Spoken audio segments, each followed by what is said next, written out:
เดี๋ยวให้เจ้าเป่าเลี้ยงก่อนครับให้ลูกมันก้มต่ำครับก้มต่ำเงียบลูกมันมาแล้ว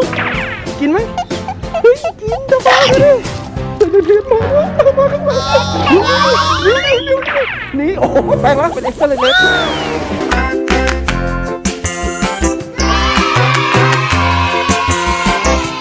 ันนี้เราอยู่กันที่ดูบัวคาเฟ่ครับเพื่อนๆโอ้โหวันนี้เจ้าเป่าพร้อมมากพร้อมไหมเนี่ยวันนี้จะไปทำอะไรครับเดินลงระวังนะลื่นนะมันสูงนะมาถึงเราก็เข้ามาในโซนของคาเฟ่ที่นี่ก่อนนะครับนี่อันนี้จะเป็นโซนคาเฟ่แต่ที่นี่นะมีทั้งสัตว์แล้วก็มีทั้งของให้เด็กๆเล่นเยอะมากเลยไหนห่าเนาะเฮ้ยจริงด้วยอยู่ด้วยนู่นเป็ดอันนู้นนะเป็ดเดี๋ยวผมมองดูเป็ดนู่นนะมีเป็ดกับห่าเราเดินปุ๊บอยู่ตรงนู้นใช่ครับเป็ดกับห่าอยู่ตรงนู้นเพื่อนเดินเข้ามาจะเจอต้นอินทผลัมครับเนี่ยเขาห่อไว้เป็นพวงเต็มไปหมดเลยฝั่งนี้ครับเพื่อนๆก็จะเป็นโซนที่ขับเรือเป็ดเรามีเป็ดด้วยไหนมานี่ถ้าพอเห็นเป็ดครับเพื่อนๆเดี๋ยวผมว่าสูบไปดูนะนี่ไกลๆนู้นเลยนะเห็นไหม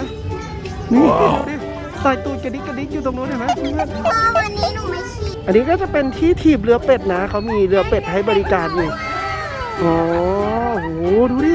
สระน้ำเขากว้างมากเลยอะไปเดี๋ยวตามเจ้าเปาไปครับไปดูว่าข้างในมีอะไรกันบ้าง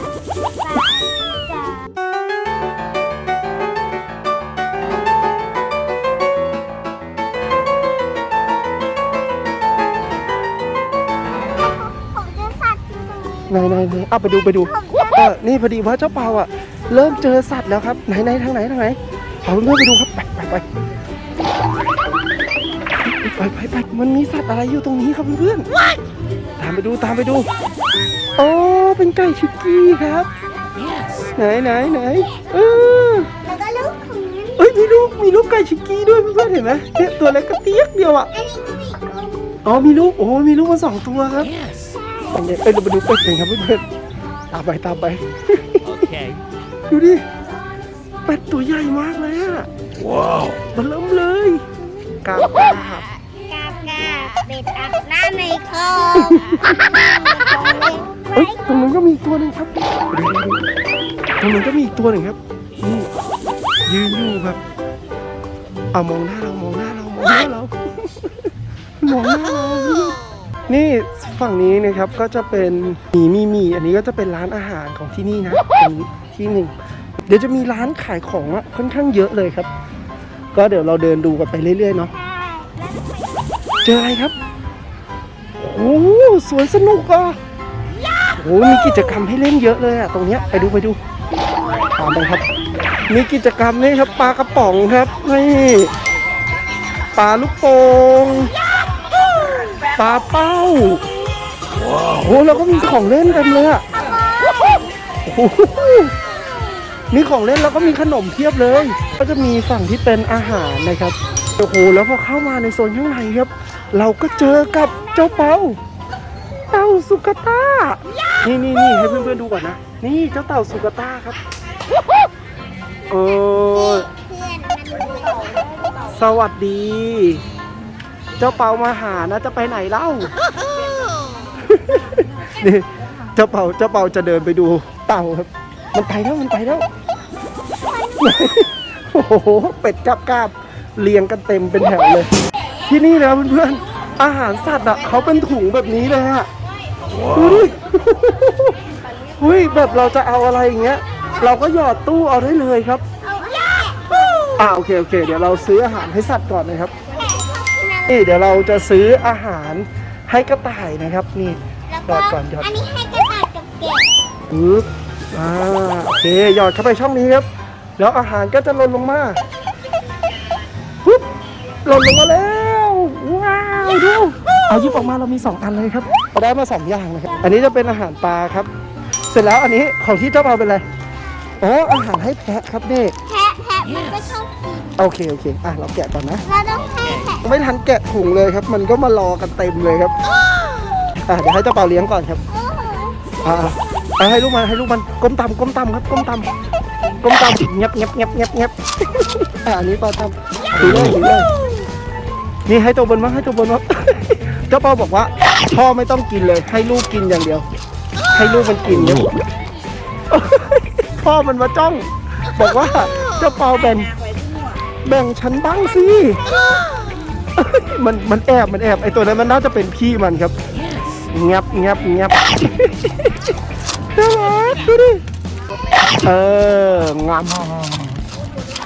ตัวไหนตัวริมนี้ยังไม่ได้กินเลยตัวริมเนี้ยที่แลบลิ้นแป๊บๆเนี่ยเขาตัวแลบลิ้นแป๊บๆอ่ะเงียบอร่อยดูเพื่อนๆมันเลี้ยงหัวกันแบบว่าเดี๋ยวโดนกินหัวเดี๋ยวเจ้าเปาโดนกินหัวเลยดูดิเราหมดพอแล้วเดี๋ยวให้กระต่ายโอเคเดี๋ยวให้กระต่ายได้ดูว่าเต่าสุกตาจะกินไหมเฮ้ยพอเจอลูกเต่าด้วยมาดูลูกเต่าตัวเล็กนี่ลูกมันตัวเล็กเพื่อนๆดูดิตัวเล็กกับเปี๊ยกเดียวมาเร็วเจ้าลูกเต่าตัวน้อยเต่าตัวแม่มันมาแล้วดูว่ามันจะมากินไหมครับมาดูอยากกินลูกตัวเองนะลูกมันมาแล้วกินไหมกินจะมาดิลูกมันกินแครอทครับเพื่อนแล้วแม่มันก็ตามมาโอ้ยอย่ากินหมดนะแบ่งแม่กินบ้างนะลูกเอ้ยไอ้เจ้าตัวเล็กดูมันเอาขาพักอะ